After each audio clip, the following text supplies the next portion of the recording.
Moscow, momentum. That curious thing which England was supposed to have earned and then gave it away.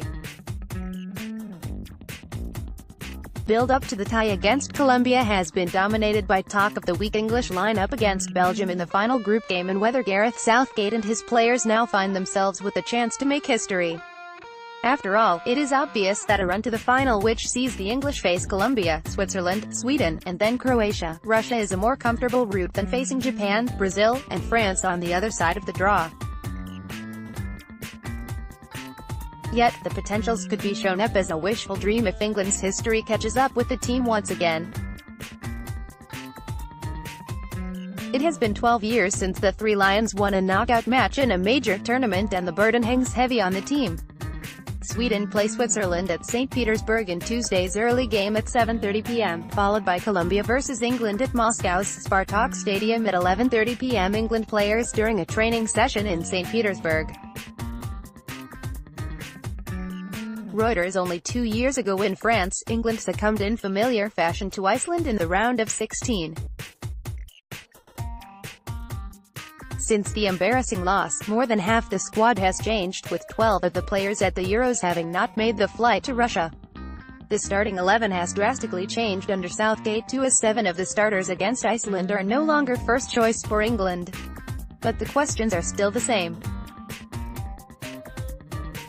Despite England's goal-happy start to the World Cup, the team's insipid display against Belgium showed once again that Southgate does not have much to call upon in case any of his preferred players isn't disposed. But even his first-choice lineup, which is the youngest in this tournament now, has questions to answer about its ability to deliver when the exit door is in sight. The English camp, though, has reasons to believe that a rupture has been made with the past. Southgate has excelled where not many have because he has instilled a sense of freedom within the camp, and not just in the team's game. Under Roy Hodgson, the English squad had a ghostly look to it with few avenues for expression. But ever since Southgate took charge, his players have been allowed to speak their mind while the burden of representing the country has been actively lessened. For once, England have also found a tactical advantage over its opponents. No team had more shots from set pieces, 7, than the Three Lions in the group stage. The change in approach could not be starker from the confusion which took hold at the Euros in France. Back then, Harry Kane was on corner duties even though he did not perform that role at club or the international level before.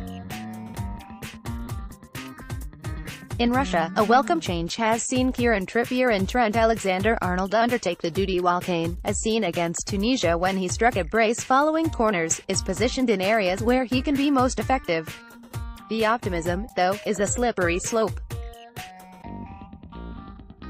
It took very little to disrupt England's happy balance as the aftermath of the crushing win over Panama was followed by debates over the benefit of Southgate resting his best players for the match against Belgium. The possible permutations for the knockout stages were another unnecessary distraction. As it turns out, England will play Colombia now and not Japan. Jose Pekerman's side recovered from its defeat in the opening game to top Group H, and England certainly find themselves playing the tougher opponent from the pool. Although Colombia are unlikely to field the convalescing James Rodriguez from the beginning, there are enough threats otherwise in the form of Radamel Falcao and the two Juans, Quintero and Cuadrado. Although England have not been tested defensively yet, Pekerman's side would have encouragement in the unconvincing fortitude displayed by Southgate's men when put under pressure. Despite dominating Tunisia for the first 30 minutes, a lackadaisical error from Kyle Walker allowed the opponents back into the game. Panama did not even have the quality to trouble England and still managed a goal.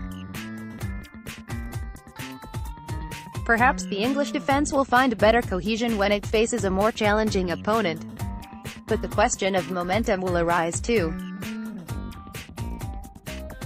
Has the 9-day gap between the match against Panama and Tuesday's encounter versus Colombia benefited England's first-choice team? Or is the long wait in a major tournament counterproductive? There is no definitive answer to the question, but it remains fair to say that England will have to show that they can resume the charge which has already cast the team in the role of serious underdogs.